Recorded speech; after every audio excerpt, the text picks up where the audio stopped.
Hello everyone and welcome to the third lecture of ARO and RO. इस lecture पर अपन continue करेंगे Indian national movement को। और जैसा कि अपन ने प्रीवियस लेक्चर में ऑलरेडी देख लिया था कि इंग्लिश पावर जो है इंडिया में एकमात्र पावर बचा था और French in the battle of Wandiwash बाहर हो चुके थे। अब सिर्फ और सिर्फ एक पावर जो बचता है वो है इंग्लिश ईस्ट इंडिया कंपनी।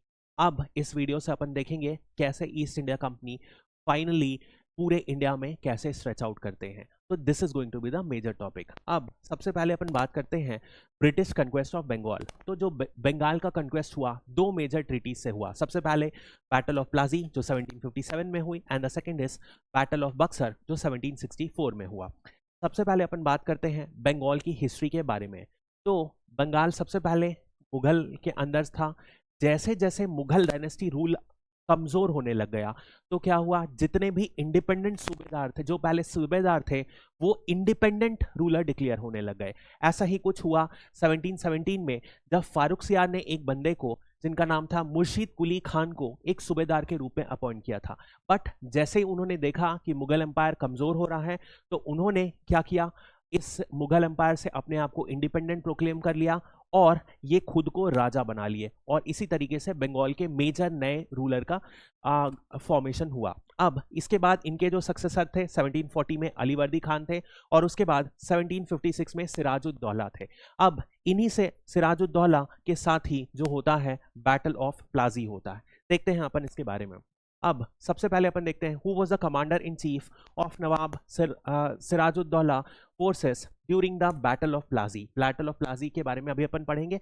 कौन थे उनके कमांडर इन चीफ, तो वो थे मीर जाफर। मीर जाफर थे कमांडर इन चीफ में। अब अपन बात करते हैं जल्दी से बैटल ऑफ प्लाजी के बारे में। तो बैटल ऑफ प्लाजी दो के बीच में हुआ। जो बंगाल के गवर्नर थे उनके बीच में, बंगाल के रूरल उस समय थे सिराज उद दौला।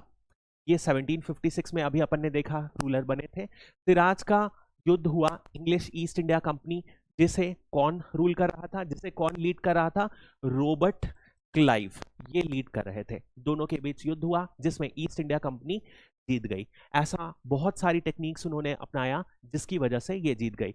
अब सिराजुद्दौला के जो कमांडर इन चीफ थे, जो मीर जाफर थे, उन्हें इंग्लिश ईस्ट इंडिया कंपनी ने खरीद लिया था और वो युद्ध में पार्टिसिपेट ही नहीं किए फॉर ऑल प्रैक्टिकल पर्पस। मतलब युद्ध के ग्राउंड में जरूर मौजूद थे बट वो फाइट नहीं कर रहे थे, वो इंग्लिश ईस्ट इंडिया कंपनी को सपोर्ट कर रहे थे। That is the major concern जिसकी वजह से ये हार गए। अब इसके बाद अपन यदि देखें एक और क्वेश्चन देखते हैं। The term dastak regarding the conflict between nawab of Bengal and British East India Company refers to.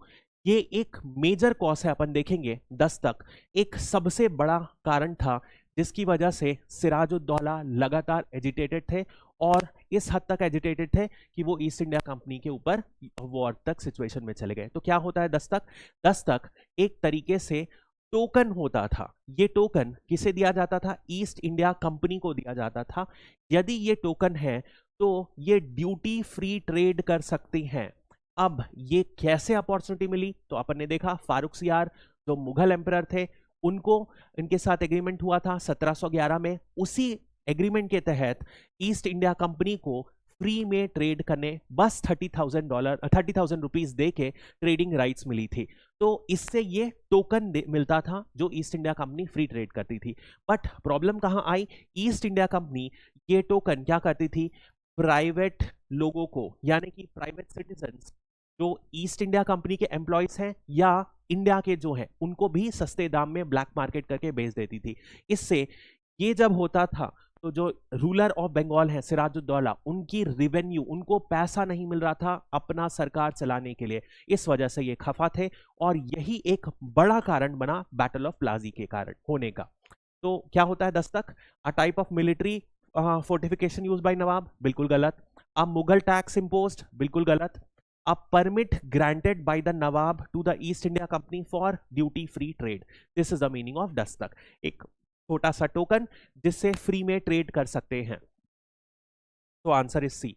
Now सबसे पहले अपन क्या क्या कारण थे बैटल ऑफ प्लासी जिसकी वजह से लड़ा गया उसको देखते हैं। एक अपन ने ऑलरेडी देख लिया, वो था फारुखसियार ने 1700, I said 1711, sorry it is 1717, 1717 में एक फरमान जारी किया था, यानी कि एक आदेश जारी किया था जिसके तहत फ्री में ये टोकन इशू किया जा सकता था। और यहीं से जो शुरुआत हुई इशू की, जब ईस्ट इंडिया कंपनी के ऑफिशियल्स ये दस्तक को प्राइवेट इंडिविजुअल्स पर बांटने लगे, जिससे सिराज को रेवेन्यू का नुकसान हो रहा था। एक बड़ी प्रॉब्लम ये थी। सेकंड प्रॉब्लम क्या थी? घसेटी बेगम जो नवाब बनना चाहती थी, उनको ईस्ट इंडिया कंपनी सपोर्ट कर रही थी, बड़ी प्रॉब्लम। एक और प्रॉब्लम, कृष्णा दास, ये क्या किए थे? सिराजुद्दीन के ट्रेजरी से पैसा चुरा के भाग गए और ईस्ट इंडिया कंपनी इन्हें अपने फोर्ट में, फोर्ट विलियम में पनाह दी थी, चिढ़ेंगे ही। और फोर्ट विलियम जो कोलकाता में सिचुएटेड था, इसे ये फोर्टिफाई कर रहे थे। तो इससे क्या हो रहा था? सिराज को आशंका हो रही थी कि कहीं ना कहीं जरूर ईस्ट इंडिया कंपनी वॉर की तैयारी कर रही है और बैटल से बचने के लिए ये अपने आप को बेटर प्रोटेक्ट करने के लिए फोर्टिफिकेशन कर रही है। अब नेक्स्ट अपन क्वेश्चन देखते हैं। The black hole tragedy is most closely associated with which historical war? तो ये है बैटल ऑफ प्लाजी 1757 का। क्या हुआ था बैटल ऑफ प्लाजी में? ये जो ब्लैक होल इंसिडेंट है, इसमें क्या हुआ था? 1756 में नवाज सिराजुद्दीन ने क्या किया? ये इरिटेट हो गए थे कंपनी की हरकतों से। तो सिराज ने, जब ईस्ट इंडिया कंपनी ने फोर्ट विलियम पर फोर्टिफिकेशन स्टार्ट किया, तो इस पर अटैक कर दिया। जब अटैक किया तो सारे के सारे अंग्रेज लोग वहां से निकलकर भाग गए। बस गिने कुने कुछ 146 या कुछ इस तरीके के लोग यहां पर बचे रह गए। अब जैसे ही बचे रह गए, उसमें उनके एक नेता, कमांडर जॉन होलोवेल भी थे। इस ब्लैक होल ट्रेजेडी को होलोवेल ट्रेजेडी भी बोला जाता है, इन्हीं के नाम पे, ध्यान रखिएगा, होलोवेल। अब यही कुछ लोग बचे हुए थे, तो सिराज ने क्या किया? ये सारों को पकड़कर एक छोटे से रूम में सारे को घुसा के पैक कर दिया। इतना ज्यादा सफोकेटेड रूम था कि मोस्ट ऑफ देम बचे नहीं और सबके सब मर गए। अब यही सबके इसी ट्रेजेडी को, जहां पर एक छोटे से ब्लैक होल में बहुत सारे इंग्लिश पीपल को सिराजुद्दौला ने उन्हीं के फोर्ट में कैप्चर कर दिया, जिसे बहुत सारे लोग मर गए, जिसके कारण उसे ब्लैक होल ट्रेजेडी कहा गया है। अब जैसे ही ये ट्रेजेडी हुई, क्या हुआ? रॉबर्ट क्लाइव, जो हमेशा से अपन ने देखा है पहले भी बहुत एडवेंचर, बहुत ब्रेव और करेजियस रहे हैं, इन्होंने क्या किया?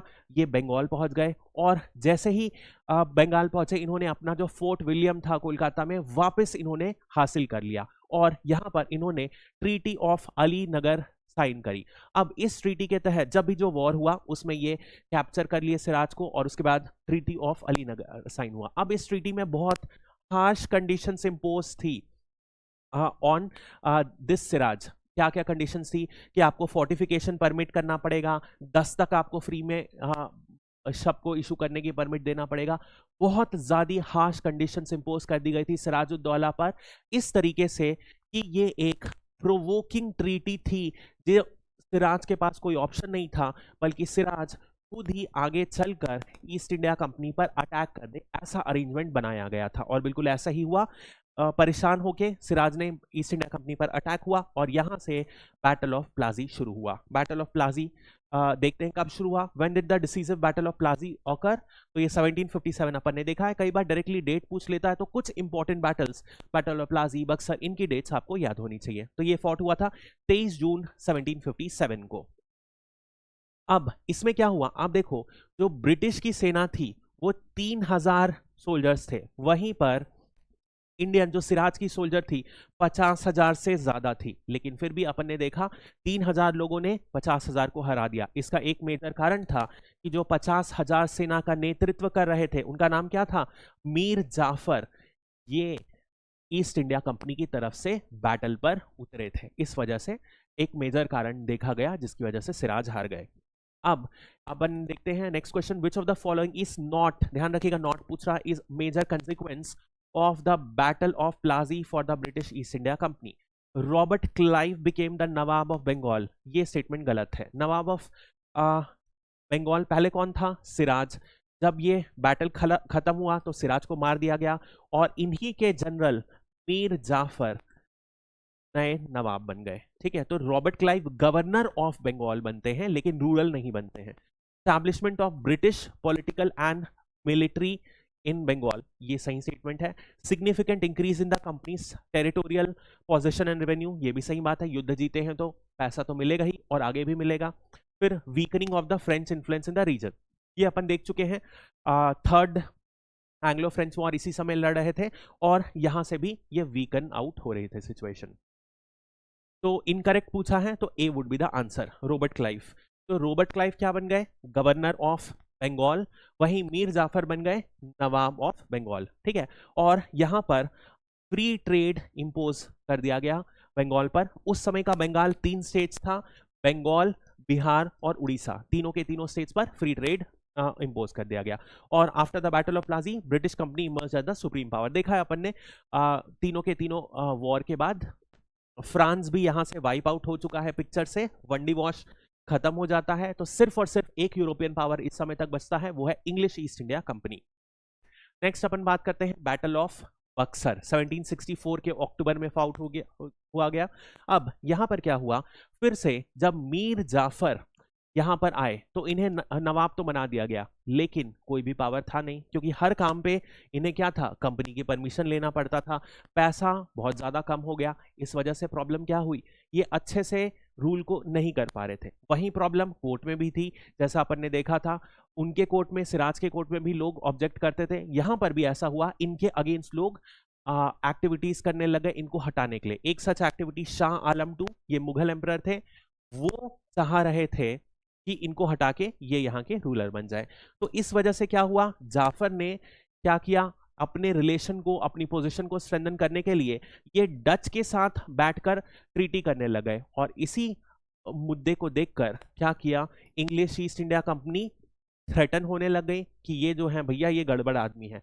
तो जब डच के साथ वॉर हुआ, अपन ने पिछले वीडियो में बात की थी, डच के साथ वॉर हुआ, बैटल ऑफ बेदरा में डच हार गए और डच इंडिया से बाहर चले गए, बहुत लिमिटेड पोजीशंस में रह गए।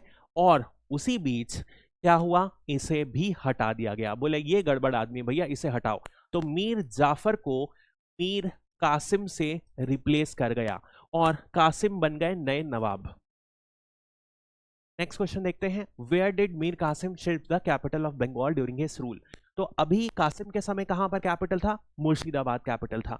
अब इन्होंने क्या किया, मोंगीर जो बिहार में है यहां पर कैपिटल शिफ्ट कर दिया, बंगाल से बिहार कैपिटल शिफ्ट कर दिया। क्यों शिफ्ट कर दिया गया, क्योंकि बंगाल के पास था Calcutta fort William college, fort William जो फैक्ट्री थी, इस फैक्ट्री की वजह से ईस्ट इंडिया कंपनी का इंटरफेरेंस जो था कासिम के वर्क में ज्यादा हो रहा था। तो इनका कहना था कि यदि ये कैलकाटा से दूर हो जाएंगे तो इनके वर्क में शायद इंटरफेरेंस कम होगा, इसी वजह से ये कैपिटल को मुर्शिदाबाद से मोंगीर शिफ्ट कर दिए।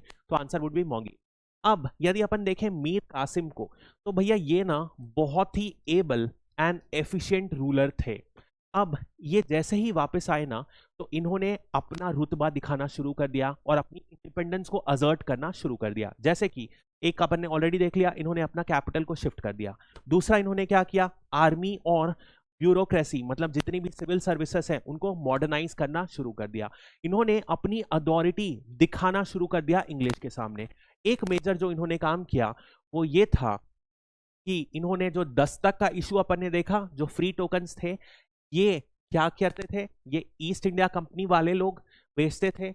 और इस वजह से इन्होंने क्या किया, ये भैया सब कुछ टेंशन खत्म करो, ये सारे के सारा टोकन का सिस्टम ही बंद कर दो। तो सारे के सारे फॉरेन और जो लोकल प्लेयर्स हैं, ट्रेडर्स, दोनों के दोनों एक ही फुटिंग पर आ गए। ये बेनिफिट हुआ। दस्तक को ऑल टुगेदर इन्होंने बैन ही कर दिया। इंडिया और फॉरेन अब सब बराबर रहेंगे, कोई मुद्दे जड़ ही नहीं रहेगी किसी लड़ाई का। अब so this is the next question अपन देखते हैं।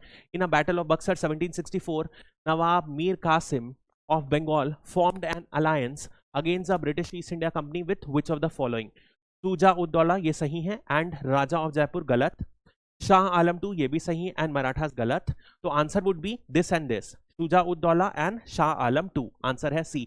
ये तीनों ने मिलकर अलायंस बना के कोशिश की थी कि ईस्ट इंडिया कंपनी को इंडिया से बाहर फेंके।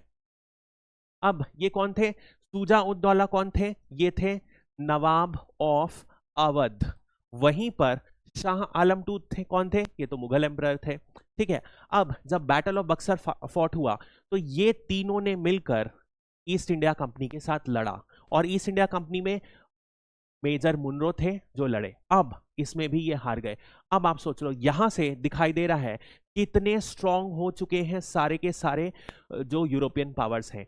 3 राजा की स्ट्रेंथ मिलके भी एक फॉरेन के पावर को नहीं हरा पाए और यहां से इंडियन पावर्स का पतन होते गया और इसके बाद तो बंगाल पूरी की पूरी तरीके से इंग्लिश ईस्ट इंडिया कंपनी के हाथ में आ गया।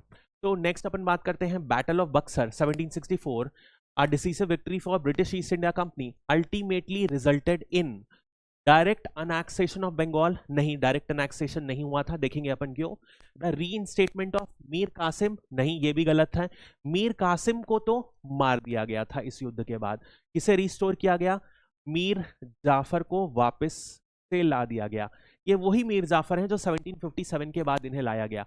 यानी कि मुद्दे की बात क्या है, चाहे वो बैटल ऑफ प्लाजी हो चाहे वो बैटल ऑफ बक्सर है, दोनों के बाद कौन से नवाब को लाया गया?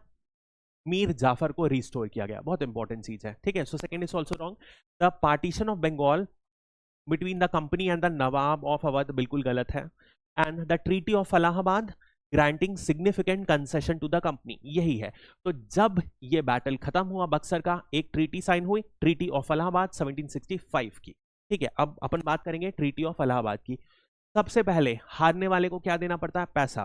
तो नवाब ऑफ अवध शुजा-उद-दौला जो हारे थे उन्हें 50 लाख रुपए ब्रिटिशर्स को पैसा देना पड़ा। इसके अलावा ब्रिटिश को सारे के सारे जो 3 स्टेट्स अभी की डेट में बंगाल जो कंपोज करते थे, बंगाल, बिहार, उड़ीसा, सबसे ड्यूटी फ्री ट्रेड। अब कुछ टोकन मनी भी नहीं देना, प्लाजी में देना था, वो भी नहीं देना पड़ा। सिर्फ 2% ड्यूटी ऑन सॉल्ट देना था, बाकी टोटल फ्री था। एक मेजर जो इसके बाद इंट्रोड्यूस हुआ था वो है डुअल सिस्टम ऑफ एडमिनिस्ट्रेशन। अब यदि अपन एडमिनिस्ट्रेशन देखें तो 2 मेजर काम होता है सरकारों का। एक होता है पैसा कलेक्ट करना यानी कि रिवेन्यू, और दूसरा होता है पुलिस और इसी से related law and order maintain करना। आप एक तरीके से इसे बोल सकते हो लॉ एंड ऑर्डर। तो इस डुअल सिस्टम के अरेंजमेंट में क्या हुआ, जो रिवेन्यू है, जो पैसा का सारा मामला है, वो किसके में चले गया?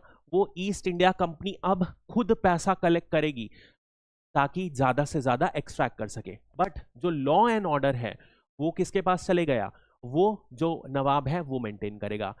अब दिस सिस्टम क्रिएटेड प्रॉब्लम, क्योंकि जो नवाब था उसके पास पैसा नहीं रहेगा तो क्या वो कोई भी ड्यूटी कर पाएगा? नहीं कर पाएगा। इस वजह से दिस वॉज एक ऐसा शैम अरेंजमेंट जिसमें सारा का सारा पावर और पैसा जो था ईस्ट इंडिया कंपनी के हाथ में चले गए, बट इनके सर में कोई भी रिस्पॉन्सिबिलिटी या मोरल ऑब्लिगेशन नहीं आया। This was one of the major issue. तो जो रिवेन्यू सिस्टम है इसे बोलते हैं दीवानी राइट। दीवानी राइट किससे मिल गई? ईस्ट इंडिया कंपनी को। और निजामत फंक्शन यानी कि पुलिस और जुडिशरी के फंक्शन अभी भी नवाब को मेंटेन करना पड़ा। इसी अरेंजमेंट को बोला जाता है dual system of administration. Which of the following most accurately describe the dual system of governance? अभी अपन ने देखा the nawab of Bengal retained full administration, ये तो टोटल गलत है। The British East India Company exercised all political power directly, all बिल्कुल नहीं, कोई भी पॉलिटिकल पावर नहीं था। The company and the nawab shared power equally with side, equally तो बिल्कुल नहीं था, नवाब बहुत खराब पोजीशन में था।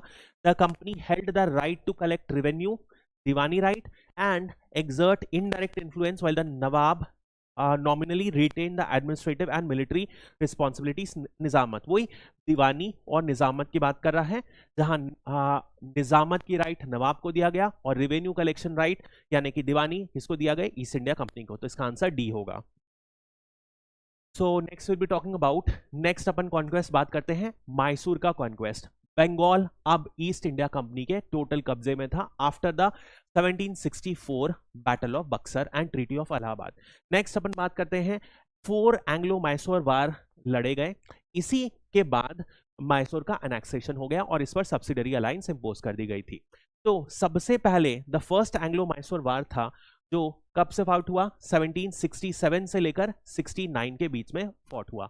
यहां पर क्या हुआ था, अब मैसूर के साथ बॉर्डर शेयर करते हैं कुछ और, जैसे कि नवाब ऑफ कर्नाटक और मद्रास, इन तीनों के साथ हमेशा से कुछ ना कुछ मतभेद रही है और इसी मतभेद का फायदा इंग्लिश ने उठाया था और जहां पर वॉर हुआ था। देखेंगे अपन which treaty formally ended the first Anglo Mysore war.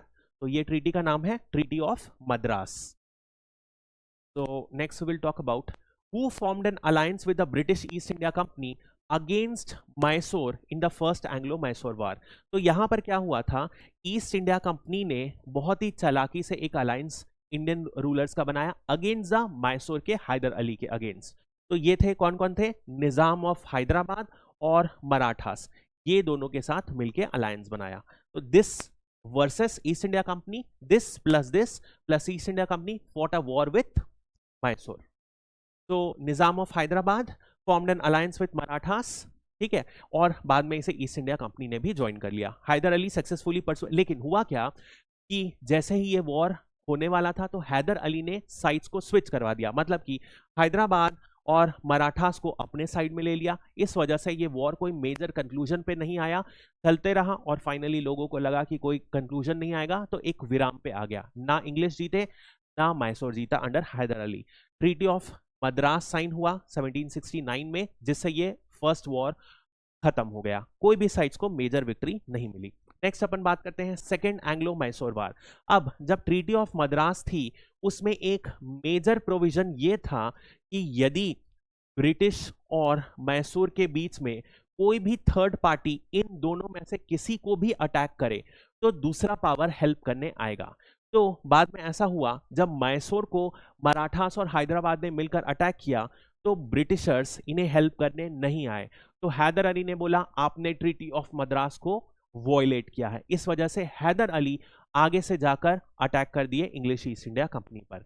यदि अपन ईस्ट इंडिया कंपनी की बात करें तो वो भी बहुत फ्रस्ट्रेटेड थे हैदर से, क्योंकि ये फ्रांस के साथ रिलेशन बना रहे थे और उन्हें लग रहा था कि शायद ये फ्रांस के साथ मिलकर ईस्ट इंडिया कंपनी को बाहर ना फेंक दे। सो यही कंडीशन हुई। फिर इंग्लिश मिले दोनों पावर के साथ, हैदराबाद और मराठास के साथ। इस बार ये तीनों मिलकर हैदर के साथ लड़े और हैदर के साथ लड़ते हुए फाइनली क्या हुआ, इंग्लिश आर्मी को पहले हार में हुई फिर जीत हुई। अगेन कोई बहुत ज्यादा डिसीसिव बैटल नहीं था, बट एक चीज इसमें हुई कि इसी बीच 1782 में हैदर अली की कैंसर से डेथ हो गई। यहां से अभी तक जहां पर बैटल बराबर था, बट इसके बाद जो चीजें टर्न आउट होने लग गई इंग्लिश के फेवर में। बट यहां पर भी जो ट्रीटी हुई, ट्रीटी ऑफ मैंगलोर, ये फाइनली हुई थी 1784 में। कोई भी हारा नहीं था। इसके बाद हैदर अली के सन टीपू सुल्तान आ गए थे, उन्होंने कॉन्कर किया, वॉर स्ट्रांगली फाइट किया, बट कोई भी मेजर नतीजा नहीं निकला। और क्या हुआ, जो भी टेरिटरीज एक दूसरे में वॉर में जीती थी रिस्टोर कर दिया गया। नेक्स्ट अपन बात करते हैं which treaty formally ended the second Anglo Mysore war. अभी अपन ने देखा ट्रीटी ऑफ मैंगलोर। पहले को किसने एंड किया था, ट्रीटी ऑफ मद्रास। सेकेंड को किसने किया, ट्रीटी ऑफ मैंगलोर। थर्ड को कौन करेगा, ट्रीटी ऑफ श्रीरंगपट्टनम। तो नेक्स्ट क्वेश्चन अपन देखते हैं थर्ड एंग्लो मैसूर वॉर 1790 से 1902 के बीच में। अब यहां पर क्या हुआ, त्रावणकोर के राजा की डेथ हो गई और त्रावणकोर कुछ अरेंजमेंट में एनरोल हो रहे थे। तो टीपू सुल्तान ने क्या किया, त्रावणकोर पर अटैक कर दिया। इसी अटैक के बीच क्या हुआ, दोनों के दोनों पावर्स को, बाहर वाले पावर्स, ईस्ट इंडिया कंपनी को अपॉर्चुनिटी मिली, फिर से अलायंस बनाए और टीपू पर अटैक किए। इस बार टीपू की बुरी तरीके से हार हो गई, क्योंकि मराठास जो पहले थे, मराठास और निजाम दोनों मिलके, तो टीपू का कैपिटल था श्रीरंगपट्टनम, उसे कैप्चर कर लिया। अब हुआ ऐसा कि इस वॉर की फिर से एंड हुई। तो अपन देखें which treaty formally ended the third Anglo Mysore war, treaty of Srirangapatnam. इस ट्रीटी के तहत क्या हुआ, टीपू को एक बड़ा फाइन पे करना पड़ा। बड़ा फाइन कितना, 3 करोड़ रुपए का फाइन पे करना पड़ा। साथ ही साथ यदि अपन देखें, टीपू को एक बहुत सिग्निफिकेंट टेरिटरी को इंग्लिश को देना पड़ा। यहां से टीपू का डाउनफॉल शुरू होता है, क्योंकि एक तरफ उनकी जो टेरिटरीज हैं जिनसे वो पैसा कमाते हैं उन्हें भी छीन लिया गया और बहुत ज्यादा वॉर इंडेमनिटी देना पड़ा। अब इतना एक्सट्रीम हो गया कि टीपू सुल्तान सारा का सारा पैसा भी नहीं दे पाए। इस वजह से क्या हुआ, उनके बच्चों को, 2 बच्चों को उठा के ले गए, जो श्रीरंगपट्टनम कोर्ट से ले जाके ईस्ट इंडिया कंपनी को सरेंडर करना पड़ा। अब यदि अपन फोर्थ एंग्लो मैसूर वार देखें, फिर यहां पर क्या हुआ, टीपू सुल्तान ने क्या किया, फिर से एक कोशिश करी कि फ्रेंच के साथ नेगोशिएट करें। ऐसा इंग्लिश क्लेम करते हैं कि टीपू सुल्तान फ्रेंच के साथ लगातार टाई अप कर रहे थे अगेंस्ट द ब्रिटिश, और इसी से अनॉय होकर क्या किया, इंग्लिश ईस्ट इंडिया कंपनी ने टीपू सुल्तान पर वॉर डिक्लेयर कर दिया। अब मुद्दे की बात है, इस समय जो रूलर थे लॉर्ड वेलेस्ले, जो इंग्लिश के गवर्नर जनरल थे वो क्या थे, वो बहुत ही एग्रेसिव थे, और इसी एग्रेशन की वजह से उन्होंने चाहा कि भैया final nail in the coffin दागो और पूरे के पूरे मैसूर किंगडम को ही खत्म करो। इस वजह से इन्होंने वॉर अटैक किया और टीपू का सुल्तान का खत्म हो गया। एक्चुअली सिचुएशन ऐसी थी कि उसी समय नेपोलियन जो थे, माना जा रहा था कि हो सकता है इंडिया पर अटैक कर दें वाया अफगानिस्तान, तो वेलेस्ले और ज्यादा डरे हुए थे। इस वजह से इन्होंने ये मुद्दा ही खत्म करना चाहा कि कभी भी ये इशू उठे ना। टीपू बहुत सारे फ्रेंच क्लब्स इंक्लूडिंग जैकोबियंस के भी मेंबर थे। इस वजह से ब्रिटेन को, जो ईस्ट इंडिया कंपनी थे, उनको लगातार डर था कि कहीं ना कहीं फ्रेंच के साथ मिलकर टीपू इंग्लैंड के अगेंस्ट, इंग्लिश के अगेंस्ट शो कर सकते हैं अपने ट्रू कलर्स। इस वजह से ये सब हुआ। फाइनली क्या हुआ, बैटल ऑफ श्रीरंगापट्टनम में टीपू सुल्तान की डेथ हो गई। अब यदि अपन बात करते हैं what were the outcomes of the fourth Anglo Mysore war, choose the correct one. Correct statement पूछा है, Mysore was annexed by company Nizam and Marathas. बिल्कुल सही बात है, सबको गिनी चुनी ट्रीटी में कुछ कुछ पार्ट मिल गया। जो बचा कुचा मैसूर और आसपास का था वो वहां की उनकी पुरानी एक डायनेस्टी थी, वोदियार डायनेस्टी, उसे रिस्टोर कर दिया गया। Remnants of around Mysore was restore to the Wadiyar dynasty, ये भी सही है। Wadiyar ruled remnant Mysore until 1947, ये भी सही बात है। Subsidiary alliance was imposed on Mysore, ये भी सही बात है। तो करेक्ट पूछा है तो answer all of the above. अब नेक्स्ट क्वेश्चन अपन बात करते हैं, subsidiary alliance, a policy introduce by Lord Wellesley of British East India company was primarily aimed at which of the following. अब होता क्या है, सबसे पहले अपन समझते हैं कि ये पॉलिसी क्या थी। अब जैसे कि ये एक इंडियन स्टेट है, अब इंडियन स्टेट को दो मेजर चीजों से खतरा है। एक खतरा है इंटरनल रिबेलियन से और दूसरा खतरा है फॉरेन पावर से।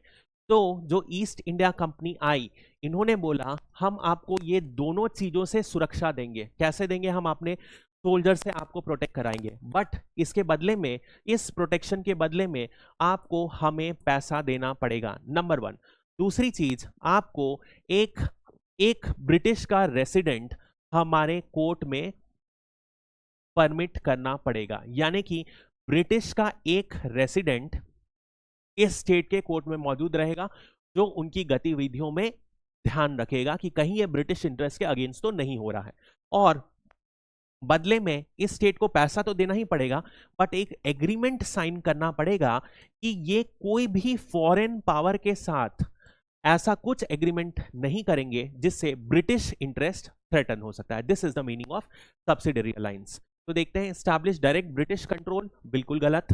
Promote trade and economic cooperation, गलत। Turn Indian rulers into dependent allies, effectively expanding the British influence without direct annexation. कैसे ब्रिटिश इन्फ्लुएंस एक्सटेंड कर रहे हैं, क्योंकि ये एक ब्रिटिश रेसिडेंट बैठा रहे हैं, साथ ही साथ बहुत सारे इंपोजिशंस लगा दिए, आप किसी फॉरेन पावर के साथ ट्रीटी नहीं कर सकते। So 3 is the right answer. Foster cultural का तो कुछ है ही नहीं, सो ये गलत है, 3rd इज द आंसर। तो this was introduced by Lord Wellesley. Subsidiary alliance क्या होता है अपन ने ऑलरेडी देख लिया। तो एक ये क्वेश्चन कई बार पूछा जाता है, कौन कौन से में लॉर्ड वेलेस्ले ने सब्सिडरी अलायंस इंपोज किया। तो सबसे पहले हैदराबाद में, इसका ईयर जरूर याद करिएगा, 1798। एक साल बाद मैसूर में इंपोज किया, और उसके बाद अवध में 1801, ये बहुत इंपॉर्टेंट है। पेशवा 1802। एटलीस्ट ये सारे चारों को जरूर याद रखिएगा, बाकी सारे उतने इंपॉर्टेंट नहीं, बस नाम याद रख लीजिएगा। इसके लिए एक एक्रोनिम बनाया है मैंने, हंगरी मंकीज, टेस्ट आम पोहा भेलपुरी समोसा एंड जलेबी।